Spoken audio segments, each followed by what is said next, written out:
দক্ষিণ 24 পরগনায় একাধিক বুথে 0 বা 10টারও কম ভোট পেয়েছে বিজেপি। বুথ ভিত্তিক ফলাফলে দেখা যাচ্ছে যাদবপুর ও ডায়মন্ড হারবার বিভিন্ন বিধানসভা কেন্দ্রে বেশ কিছু বুথে তাদের প্রার্থী একটুও ভোট পায়নি। স্বাভাবিকভাবে দলের অন্দরে এ নিয়ে অস্বস্তি তৈরি হয়েছে। কেন এসব জায়গায় একটুও ভোট জুড়ল না তা নিয়ে এখন কাটাছেঁড়া শুরু হয়েছে দলের বৈঠকে। এখানে শেষ নয়, এই দুই কেন্দ্রে অসংখ্য বুথে বিজেপি প্রার্থীরা 10টারও কম ভোট পেয়েছেন। যাদবপুরে প্রায় প্রত্যেকটা বিধানসভা এলাকাতেই এরকম একাধিক বুথ রয়েছে। হিসেব করে দেখা যাচ্ছে এই লোকসভায় আসনে 170-এর বেশি বুথে বিজেপি এমনই হাল। ভাঙড়ে এরকম সবচেয়ে বেশি বুথ রয়েছে।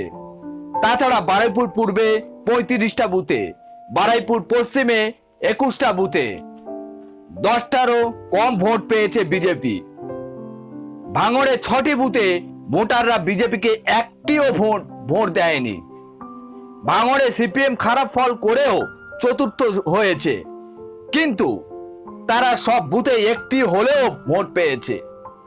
বিজেপি যে বুথগুলিতে 0 পেয়েছে সেগুলো হলো 105 নম্বর, 117 নম্বর, 148 নম্বর, 167 নম্বর, 190 ও 203 নম্বর বুথে।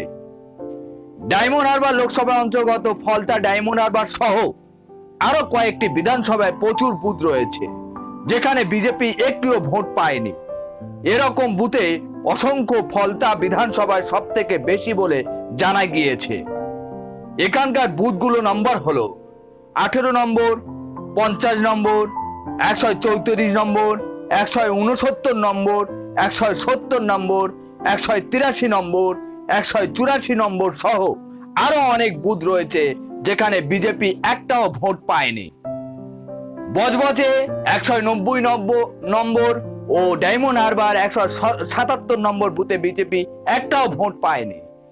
বিজেপি প্রার্থী অভিজিৎ দাস তৃণমূলের বিরুদ্ধে নানা জায়গায় রিগিং এর অভিযোগ তুলেছেন। ভোট না পাওয়ার জন্য এই বিষয়কে কারণ হিসাবে তুলে ধরেছেন সবার সামনে, যদিও তার যাবতীয় অভিযোগ ভিত্তিহীন বলে দাবি করেছেন তৃণমূল নেতৃত্ব। তৃণমূলের নেতৃত্বরা বলেন অভিজিৎ দাস অভিযোগ করা ছাড়া আর কোনো কাজ নেই, হেরে গেছেন বলে এখন নানা অজুহাত দিচ্ছেন। আজ এখানে শেষ করছি। সবাই ভালো থাকবেন, সুস্থ থাকবেন আর প্রতিদিন সকালে বেঙ্গল নিউজ দেখতে ভুলবেন না। Tata, bye bye.